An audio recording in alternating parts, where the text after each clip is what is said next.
Kembali di Apa Kabar Malam masih terhubung dengan Irjen Pol Roni Sompi, Kadif Humas Mabes Polri. Pak, kita dengarkan tanggapan Pak tadi dari Mas Patra soal dugaan penyiksaan terhadap terpidana pelaku sodomijis. Ya, halo? Ya, silakan Pak Roni.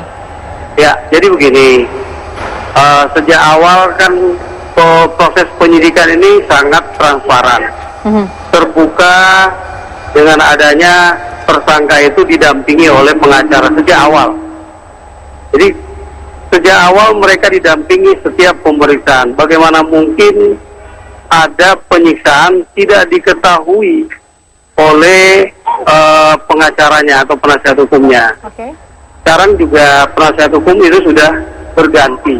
Baik. Kita lihat hak dari korban di sini, kalau tidak ada Komnas Anak, ya, Komnas Perlindungan Anak, ya. Ini korban ini tidak ada pengacaranya, tidak ada, hanya penyidik saja yang berusaha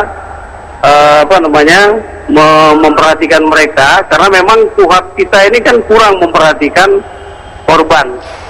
Nah, oleh karena itu Polri tetap welcome terhadap semua kritikan. Namun secara logis, coba kita perhatikan sejak awal pemeriksaan ini, kita sangat terbuka. Kita juga kepada adanya korban yang bunuh diri, yang kemudian kita serahkan kepada keluarganya, itu juga kita tawarkan upaya-upaya hukum. Baik. Tapi keluarga menerima.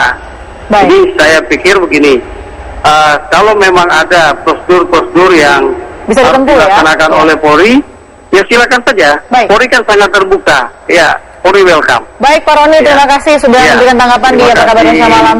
Selamat malam Pak, selamat bertugas kembali. Ya, kembali tadi saya menggantung, mudah-mudahan Pak Roni tadi bisa memberikan juga reaksi yang atau proaktif gitu ya terhadap kasus ini. Tapi saya ingin kembali Linda soal seberapa sulit sih kemudian ini hal seperti ini atau kasus seperti ini, adakah tebang pilih dalam kasus seperti ini, dan apa yang merupakan suatu kesulitan membawa kasus ini menuju ke meja hijau? Iya, mungkin di sini tidak ada tebang pilih, tapi memang kita lihat juga secara personal bahwa Kanit PPA itu kan hanya terbatas, hanya ada di tingkat Polres, sehingga memang penyidikan pun juga badan desa-desa sangat banyak. Jadi kalaupun melapor ke Polsek tidak ada Kanit PPA, sementara kekerasan terhadap anak dan perempuan itu hanya ada pada level Polres dan di atasnya. Itu yang pertama. Yang kedua, untuk KUHP dan KUHA pun sendiri, seperti yang dijelaskan oleh Pak Roni Sompi, bahwa memang untuk keberpihakan kepada korban ini sangat kecil sekali. Oleh karena itu saat ini sedang berjalan prosesnya tentang amandemen terhadap KUHP dan KUHP ini maupun revisi terhadap KUHP maupun KUHP. Dari dalam kasus dia sendiri sebenarnya memang ada banyak yang melapor ke KPAI atau hanya 3 orang ini sih sebenarnya? Di sini saya katakan lebih dari 3 orang yang melaporkan ke KPAI, tapi kan melapor ke KPAI kalau mereka tidak melaporkan kepada pihak kepolisian itu kan tidak bisa dijadikan lanjut ya. Begitu, kami hanya menampung. Dan di sini mungkin Mbak Bilkis izinkan saya mengatakan bahwa sekali lagi KPAI di sini sesuai dengan tupoksinya, kami sangat tentang prinsip pada perlindungan anak. Dan pernahkah kita juga melihat trauma-trauma yang sudah terjadi oleh anak-anak korban, dan tidak hanya untuk orang kaya. Kita lihat juga banyak sekali yang terjadi di Sukabumi, kami pun juga. Terakhir saya kasih ke Mas Patra. Terakhir yang kami mau sampaikan, besok itu adalah sidang juga gugatan. Betul. Ya, gugatan yang diajukan oleh ibu, ya, itu kebetulan, entah kebetulan atau enggak, besok itu pembuktian dari penggugat. Ya. Nah, hari ini putusan.